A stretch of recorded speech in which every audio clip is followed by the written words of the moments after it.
Hello students, welcome to the channel. This is Anupam. आज हम करेंगे चैप्टर 2 का बैक एक्सरसाइज। इस चैप्टर से रिलेटेड जितने भी टॉपिक्स हैं, जो भी कॉन्सेप्ट है, वो सब ऑलरेडी डिस्कस किए जा चुके हैं। तो अगर आपने वो वीडियोस नहीं देखी हैं तो वो सारे वीडियोस प्लेलिस्ट में हैं, आप वहाँ से देख सकते हो। और अगर अभी तक आपने चैनल को सब्सक्राइब नहीं किया है तो kindly subscribe the channel and press the bell icon, ताकि कोई भी अपडेट आपसे मिस ना हो। तो फर्स्ट क्वेश्चन में क्या गिवन है? फर्स्ट क्वेश्चन में कह रहा है कि right the steps you would use for making tea बनाने के लिए जो भी स्टेप्स फॉलो करते हैं उन सारे स्टेप्स को आपको लिखना है। लेकिन उस स्टेप्स को लिखते समय आपको इन सारे वर्ड का यूज़ करना है, जैसे solution, solvent, solute, dissolve, soluble, insoluble, filtrate and residue. तो जब हम चाय बनाते हैं तो सबसे पहले क्या करेंगे? पानी गर्म करते हैं। तो जो पानी लेते हैं वो पानी कैसे एक्ट करता है? वो एक सॉल्वेंट की तरह एक्ट करता है। और उसमें हम जो भी चीज़ें डालते हैं, जैसे सबसे पहले शुगर ऐड करेंगे। शुगर क्या होता है? वो सॉल्यूट होता है। तो इसके स्टेप्स को लिखते हैं हम सबसे पहले। तो फर्स्ट स्टेप में क्या करेंगे? Take a cup of water in a container.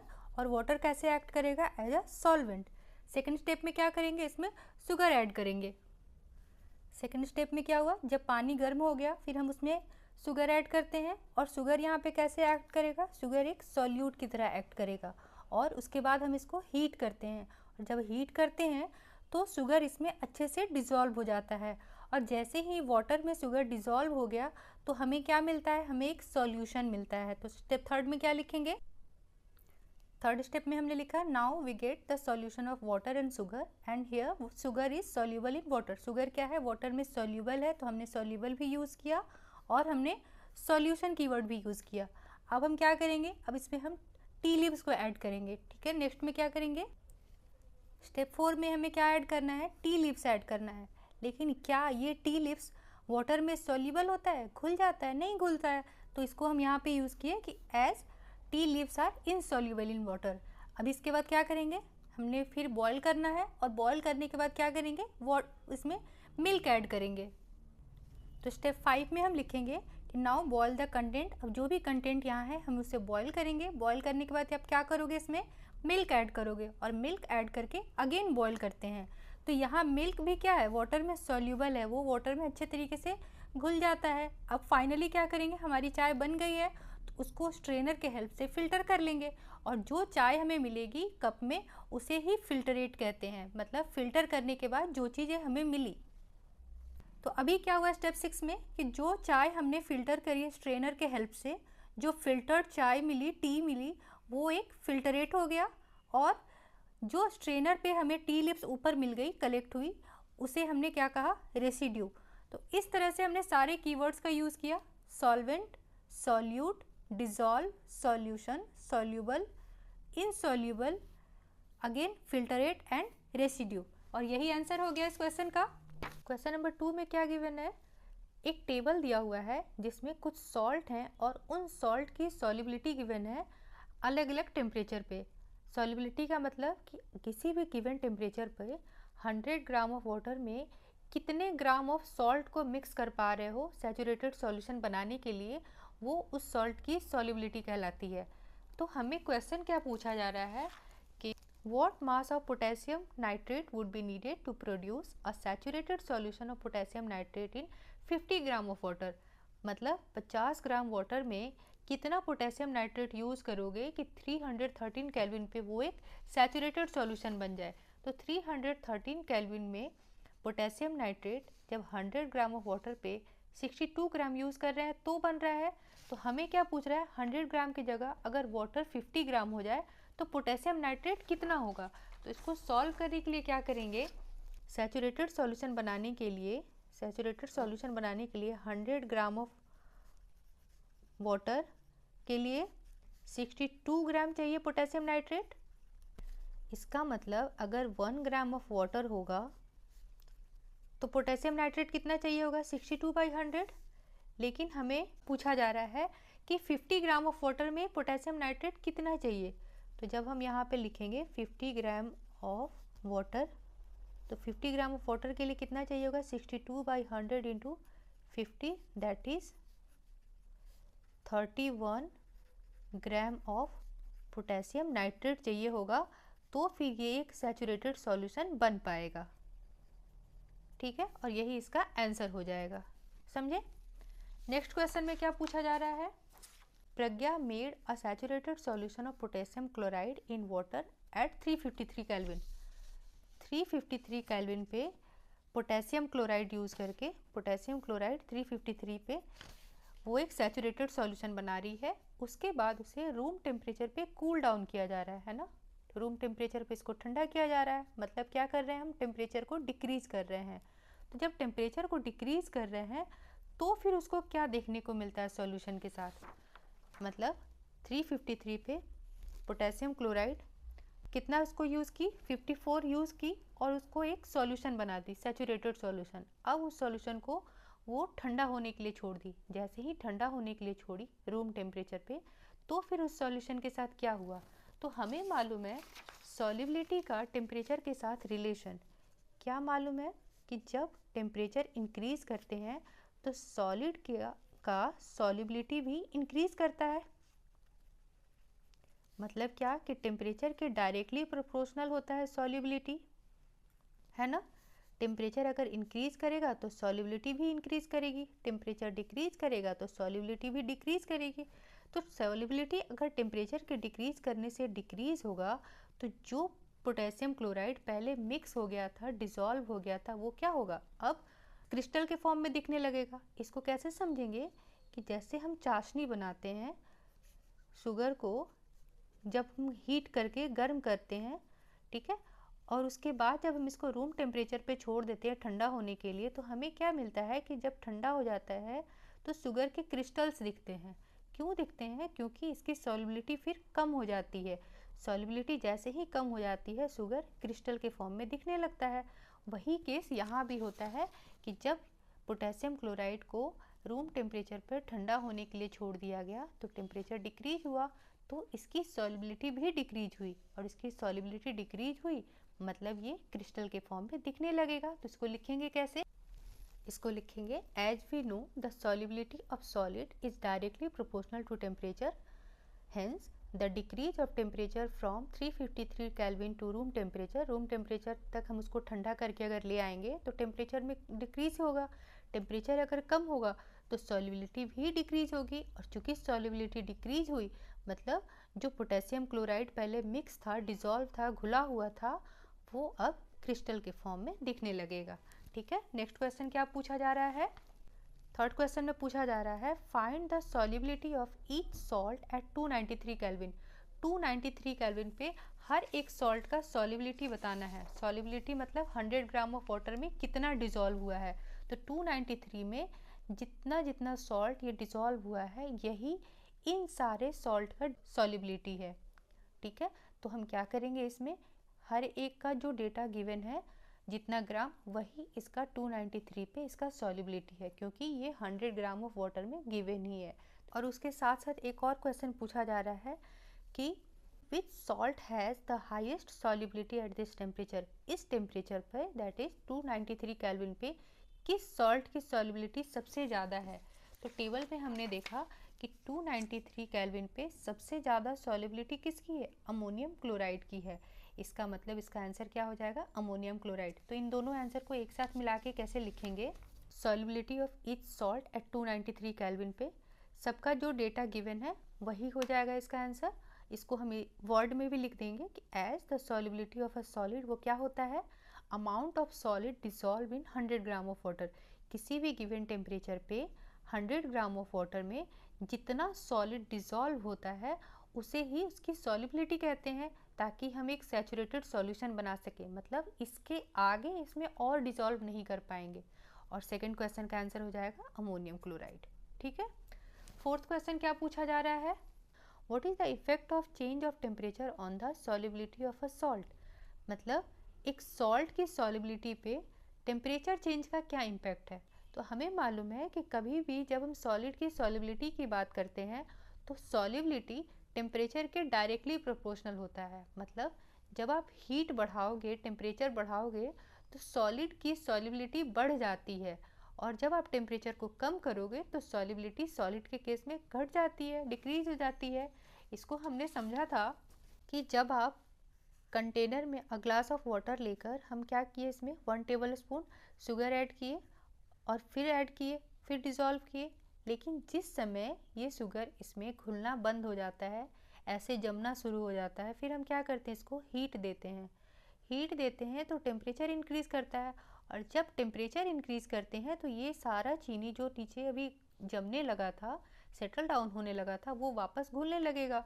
इसका मतलब क्या है कि इस पानी का, इस सॉल्यूशन का क्या हुआ, सॉल्युबिलिटी इंक्रीज़ हो गया। तो सॉलिड के केस में जब भी हम टेम्परेचर इंक्रीज़ करते हैं, सॉल्युबिलिटी भी इंक्रीज़ होती है। तो इसके आंसर में हम लिखेंगे solubility of a solid increases with increase in temperature and decreases with decrease in temperature। Temperature decrease करने से डिक्रीज होगा और इंक्रीज करने से इंक्रीज होगा, क्योंकि टेम्परेचर डायरेक्टली प्रोपोर्शनल होता है solubility ऑफ अ सॉलिड। ठीक है, नेक्स्ट क्वेश्चन देखते हैं। अब नेक्स्ट क्वेश्चन में क्या कह रहा है, explain the following giving examples.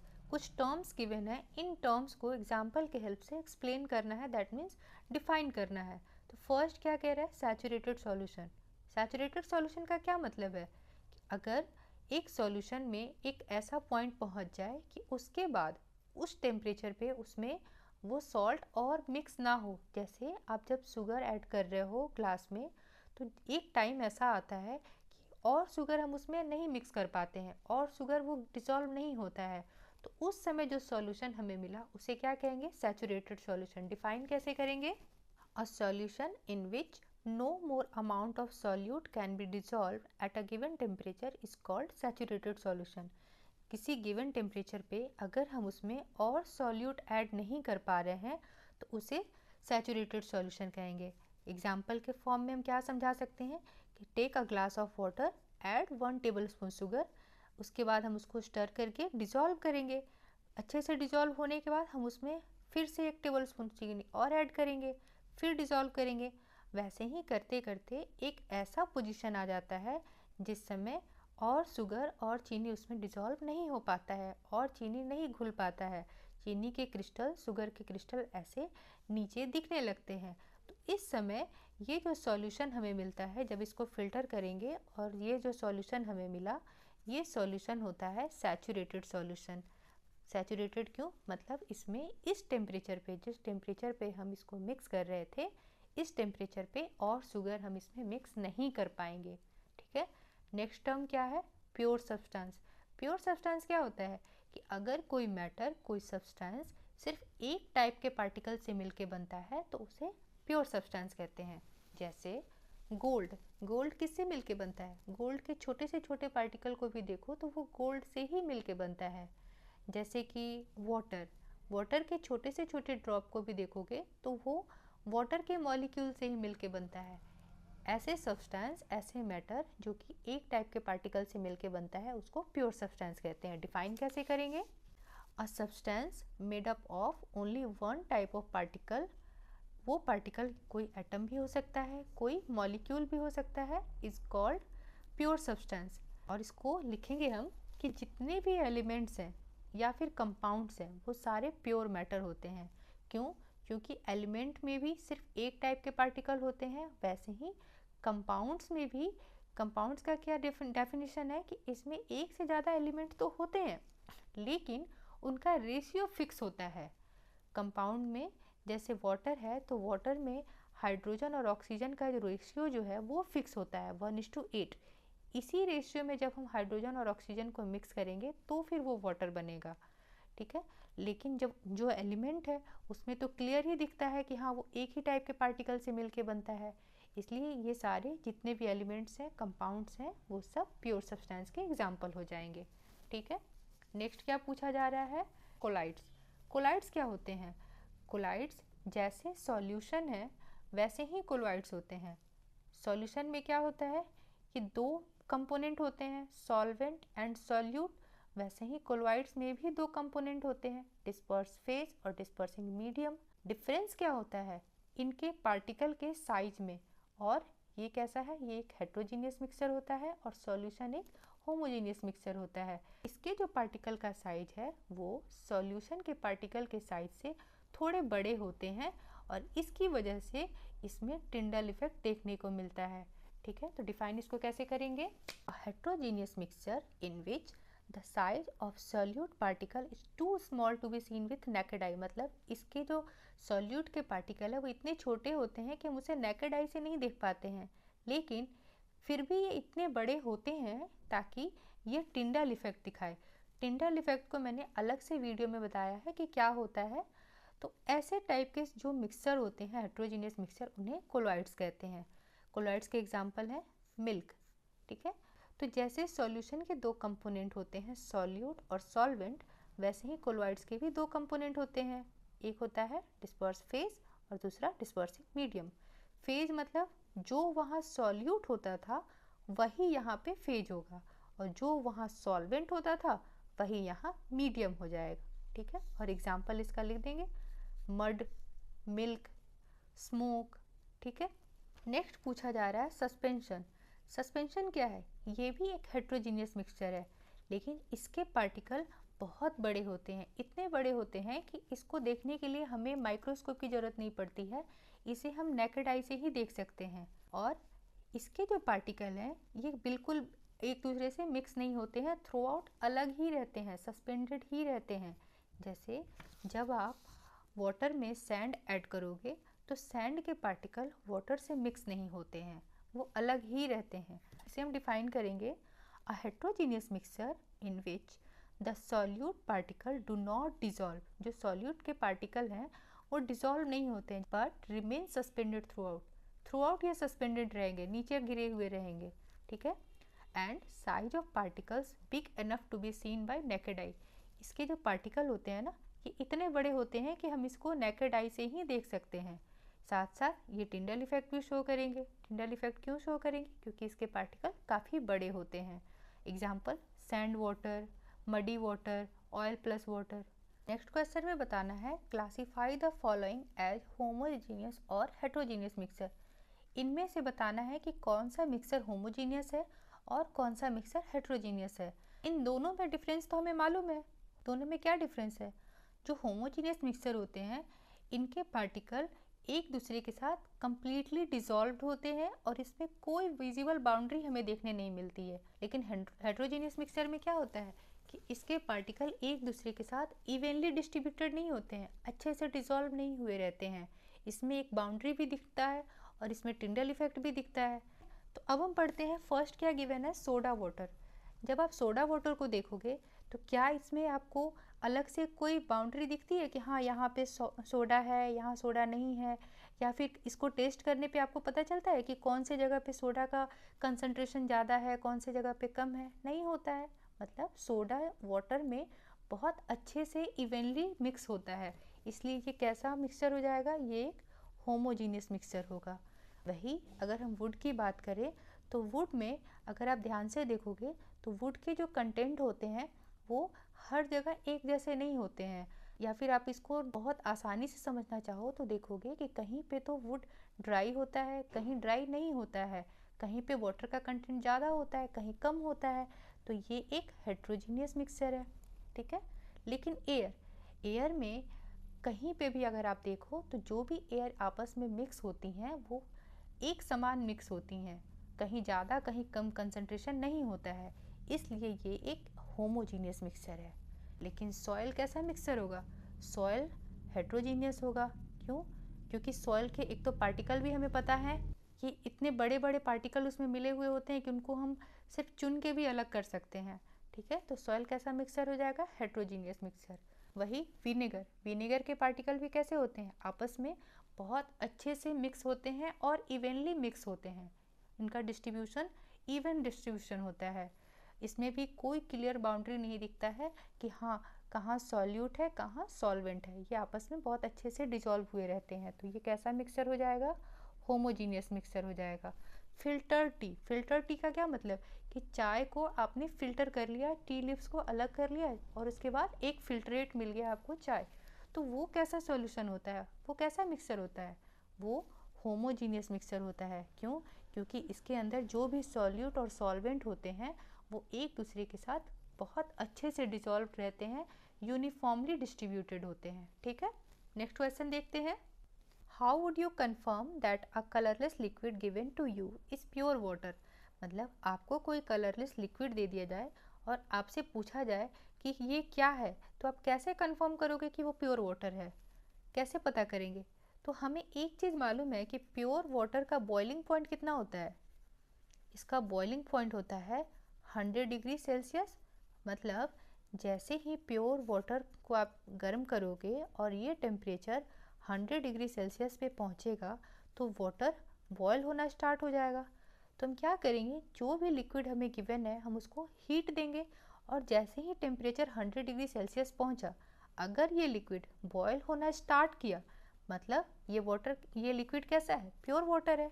लेकिन अगर 100 डिग्री सेल्सियस आने पर भी ये लिक्विड बॉयल होना स्टार्ट नहीं होता है या फिर इसके पहले स्टार्ट हो जा रहा है, मतलब ये क्या है, प्योर वाटर नहीं है। तो इसको वर्ड में कैसे लिखेंगे, we will provide heat to the colourless liquid up to 100 degree Celsius. If the given colourless liquid starts boiling at 100 degree Celsius, we will know कि जो लिक्विड हमें मिला है वो प्योर वाटर है, और अगर ऐसा नहीं है तो वो प्योर वाटर नहीं है। ठीक है, नेक्स्ट क्वेश्चन देखते हैं। नेक्स्ट क्वेश्चन में क्या गिवन है, which of the following materials fall in the category of a pure substance. इन सारे मटेरियल में कौन कौन सा मटेरियल ऐसा है जो प्योर सब्सटेंस है। तो प्योर सब्सटेंस कौन से होते हैं, प्योर सब्सटेंस वो सारे मैटर होते हैं जो एक टाइप के पार्टिकल से मिलके बनते हैं। तो इसमें हम सबसे पहले देखेंगे कि ऐसे कौन कौन से मटेरियल हैं जो कि सिर्फ एक टाइप के पार्टिकल से मिलके बने हैं। तो आइस किससे मिलके बना है, आइस क्या होता है, आइस का केमिकल कंपोजिशन होता है H2O, यानी कि आइस H2O से ही मिलके बना है। चूँकि ये कंपाउंड है इसलिए ये क्या है, प्योर सब्सटेंस। मिल्क, मिल्क क्या होता है, मिल्क को हमने आज तक बहुत बार पढ़ लिया है, मिल्क एक कोलोइड्स है ना, मिल्क क्या है, कोलोइड है। आयरन, आयरन क्या है, एक एलिमेंट है। आयरन क्या है, आयरन एक एलिमेंट है। Fe मतलब ये सिर्फ आयरन के पार्टिकल से ही मिलके बना है, इसलिए ये क्या है, pure substance. Hydrochloric acid, next क्या है, हाइड्रोक्लोरिक एसिड। हाइड्रोक्लोरिक एसिड में क्या है, एक तो हाइड्रोक्लोरिक गैस है और दूसरा वाटर है। तो इसमें दो चीज़ें हैं, गैस भी है वाटर भी है, इसलिए ये क्या है, ये एक मिक्सर है, ये प्योर सब्सटेंस नहीं है। नेक्स्ट है कैल्शियम ऑक्साइड। कैल्शियम ऑक्साइड क्या है, एक कंपाउंड है। कंपाउंड क्यों हुआ, क्योंकि ये कैल्शियम और ऑक्सीजन को फिक्स रेशियो में एक दूसरे के साथ केमिकली कंबाइन करके बना है।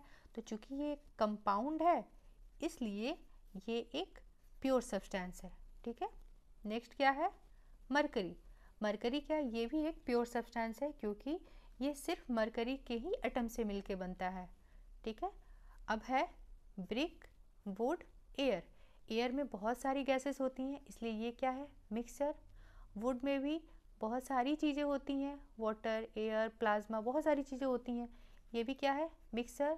वैसे ही ब्रिक ये भी एक मिक्सचर है। ठीक है, तो दैट्स ऑल फॉर टुडे, मिलते हैं नेक्स्ट वीडियो में, तब तक बने रहें चैनल पर। Thank you.